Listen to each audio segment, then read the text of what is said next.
Shalom, kembali berjumpa lagi bersama saya Bonus Simbolon di Maranatha tentunya. Terima kasih saudara yang terkasih dalam Yesus Kristus. Anda masih setia menyaksikan ya atau mendukung Maranatha. Ya. Pada siang hari ini, seperti saudara lihat mungkin di background belakang, saya masih ada di kantor ya. Ini kebetulan jam istirahat ya. Sebentar lagi kita masuk kerja. Saya akan membagikan postingan saya yang berikutnya ya, tentang postingan sebelumnya di mana itu surat tentang rencana ya revitalisasi rumah ibadah. Nah, saat ini sudah ada keputusan resminya dari Menteri Agama. Maaf ya saudara semua, saya telat menyampaikannya ya. Sebenarnya keputusan ini disampaikan 29 Mei kemarin. Sekarang sudah tanggal 3 karena waktunya saya belum sempat mendokumentasikannya saudara semua. Oke. Sebelum kita lanjut ya, bagi teman-teman semua yang belum subscribe video atau channel YouTube Maranatha, silahkan subscribe dulu saudara. Silahkan tekan subscribe, hidupkan lonceng notifikasinya supaya kalian selalu update video-video terbaru dari Maranatha tentunya. Oke, terima kasih yang sudah subscribe, dan yang belum subscribe saya tunggu subscribe-nya. Oke, saudara semua, kita lanjut saja. Ini dia di depan saya saat ini, di tangan saya ada surat ya edaran dari Menteri Agama, bisa dilihat nomor 15 tahun 2020 tentang panduan penyelenggaraan kegiatan keagamaan di rumah ibadah dalam mewujudkan masyarakat produktif dan aman COVID di masa pandemi. Ya, ini terdiri dari 4 halaman, ya, 4 lembar. Oke, jadi intinya kita sudah diberikan kebebasan untuk beribadah, ya. Tapi ya tidak semua tempat yang diberikan izin untuk beribadah adalah daerah-daerah yang dinyatakan bebas atau aman dari pandemi COVID-19. Oke, kita langsung mulai saja isi suratnya ya. Seperti apa dan bunyi seperti apa. Sekarang saya akan membacakan ya syarat-syarat ya tentang dibukanya rumah ibadah ya. Jadi buat rekan-rekan semua, buat saudara-saudara semua yang merindu akan rumah ibadah ya, kita sudah diberi kesempatan untuk bisa beribadah kembali di gereja, ataupun bagi rekan-rekan yang beragama muslim sudah bisa beribadah kembali di masjid. Tapi ada syaratnya. Yang pertama ya, saya akan bacakan di sini. Yang pertama itu adalah rumah ibadah yang dibenarkan untuk menyalakan kegiatan rumah ibadah adalah berdasarkan fakta lapangan serta ya bla bla bla dikatakan bahwa bebas dari COVID-19 ya. Jadi penyataannya itu didapatkan dari surat dari gugus tugas pandemi corona ya. Jadi yang pertama itu, yang kedua, pengurus rumah ibadah mengajukan permohonan surat keterangan bahwa kawasan lingkungan rumah ibadahnya aman dari COVID-19. Jadi pihak gereja maupun pihak masjid itu wajib mengurus atau mengajukan permohonan dulu ke gugus tugas ya, baik itu yang ada di kecamatan, kabupaten, kota, provinsi, sesuai dengan tingkatan rumah ibadahnya. Jadi kalau rumah ibadah saudara itu ada di provinsi, berarti ke provinsi. Kalau rumah saudara itu ada di kabupaten, berarti ke kabupaten. Kalau rumah ibadah saudara itu di kecamatan, berarti tingkat kecamatan. Ya, setelah mendapatkan itu baru kita bisa melakukan ibadah.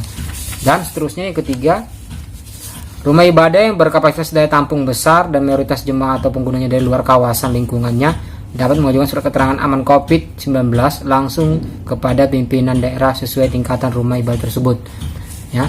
Jadi ini contoh rumah-rumah ibadah yang kapasitasnya besar ya. Ini wajib menyampaikan surat juga. Dan di sini yang ibadah bukan hanya warga tersebut, tapi ada warga dari luar, itu maksudnya teman-teman semua. Kewajiban pengurus rumah ibadah ya. Jadi selain syarat pertama, kedua tadi, tiga, nah yang keempat ini ada kewajiban yang harus dipenuhi oleh rumah ibadah tersebut ya. Pertama, menyiapkan petugas untuk melakukan dan mengawasi penerapan protokol kesehatan di area rumah ibadah.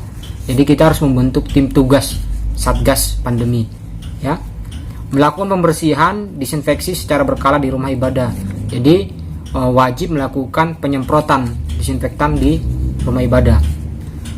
Membatasi jumlah pintu jalur keluar masuk rumah ibadah guna memudahkan penerapan. Jadi mungkin rumah ibadah tadinya pintu masuknya banyak, nah ini diwajibkan hanya ada 1 atau 2, dan itu dikontrol oleh petugas tadi ya. Tujuannya supaya bisa terkontrol semua. Yang ketiga, Yang keempat, menyediakan fasilitas cuci tangan atau sabun sanitizer, ya. Jadi rumah ibadah tersebut harus ada tempat cuci tangan, ada sabunnya, dan menggunakan sanitizer, ya, di pintu masuk maupun di pintu keluar. Yang berikutnya, yang kelima, menyediakan alat pengecekan suhu. Nah, jadi buat saudara-saudara semua, kalian wajib beli, ya, gereja wajib beli atau masjid wajib beli untuk pengecek suhu tubuh, ya. Jadi standarnya itu adalah 37,5 derajat Celcius. Jikalau 2 kali pemeriksaan dalam tempo waktu 5 menit suhunya tidak berubah, masih tetap 37,5, berarti tidak diizinkan masuk, ya. Segera melapor ke pusat kesehatan atau puskesmas. Berikutnya, menerapkan pembatasan jarak. Nah, selain tadi kita boleh beribadah, tapi kita juga tetap harus menjaga jarak, ya. Di sini disampaikan minimal 1 meter, ya, minimal 1 meter, ya, kalau bisa 2 meter, ya. Kalau contoh seperti gereja, ya mungkin bisalah diatur, ya, sedemikian rupa. Melakukan pengaturan jumlah jemaah penghuni rumah ibadah yang berkumpul dalam waktu bersamaan. Nah, jadi kalau tadinya itu bisa ibadah itu banyak, ya, dengan keadaan seperti ini kemungkinan ibadahnya bisa dibikin berulang kali, ya, artinya bukan cuma 1 kali saja dalam 1 hari, ya, bisa 2, 3 atau bahkan lebih, ya. Yang berikutnya, mempersingkat waktu pelaksanaan ibadah. Nah, ini yang paling penting nih. Yang biasanya mungkin kita ibadah itu 2 jam, ini mempersingkat, ya. Jadi singkat, padat, jelas, tapi tanpa mengurangi hikmat tentunya. Jadi kalau dari kami biasanya ini seperti kita masuk dalam ibadah singkat, ya, masuk penyembahan firman Tuhan dan penutup, ya, ibadah singkat. Terus memasang imbauan penerapan protokol kesehatan, berarti ini membuat poster, ya, di rumah ibadah, imbauan-imbauannya seperti apa.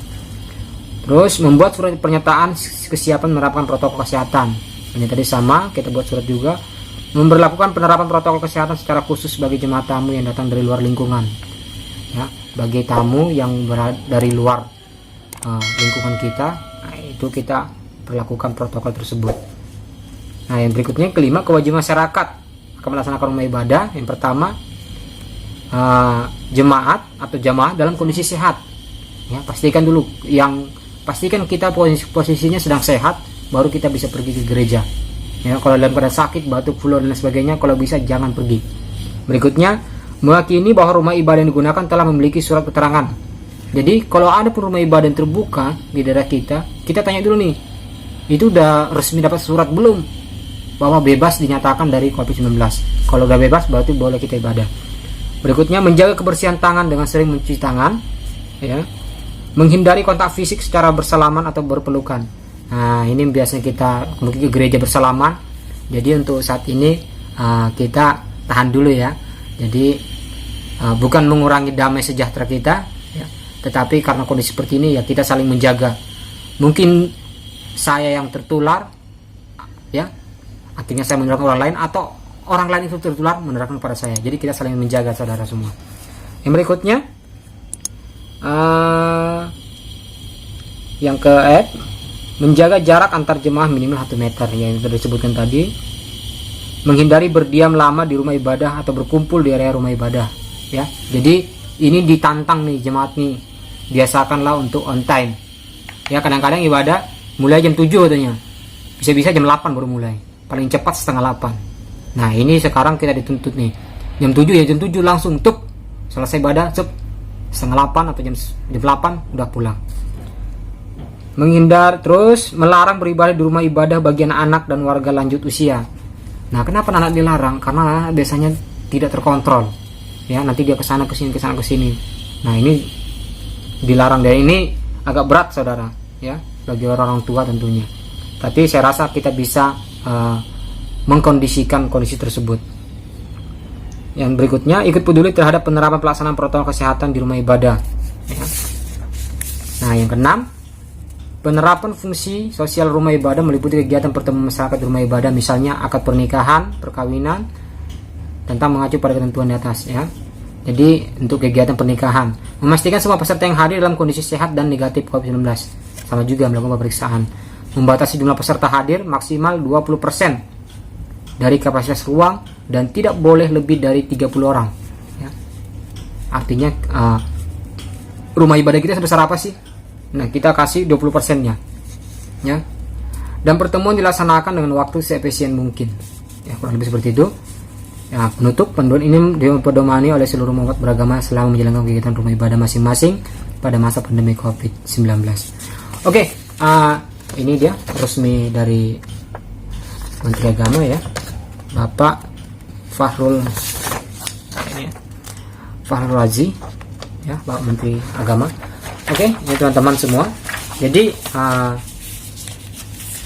kita sudah diizinkan beribadah, tetapi saran saya kalau memang di daerah saudara itu rawan akan virus corona ataupun COVID-19, saya lebih menyarankan sebenarnya jangan membentuk kegiatan ibadah ya. Kenapa? Karena kalau kita begini saja, mungkin saudara bisa simak video saya sebelumnya ya. Kalau kita sendiri sudah tahu bahwa daerah kita itu rawan akan tercemar virus ya, tetapi kita masih nekat, ya saya rasa kita di dalam hal ini tidak bijak ya. Karena kalau orang bijak, ketika dia tahu di depan itu ada malapetaka, dia akan berhenti, akan menghindar. Nah, di sini kita juga kembali tuntut lagi untuk berhikmat saudara. Apakah di tempat kita layak untuk beribadah atau tidak? Ya, apakah gereja kita layak dibuka atau tidak?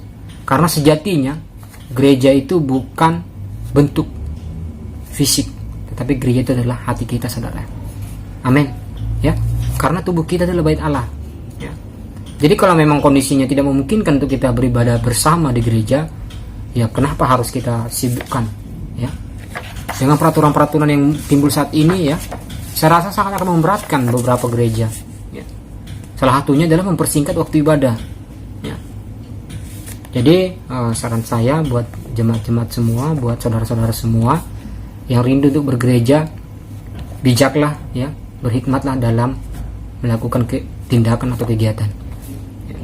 Jangan sampai nanti kita adalah penyebar virus itu sendiri ya. Bukan kita yang terserang, tapi malah kita yang memberikan virus kepada orang lain ya. Terima kasih buat saudara-saudara semua yang sudah menyaksikan video ini. Jangan lupa dukung terus Maranatha ya, dengan cara subscribe, like, komen, dan share tentunya.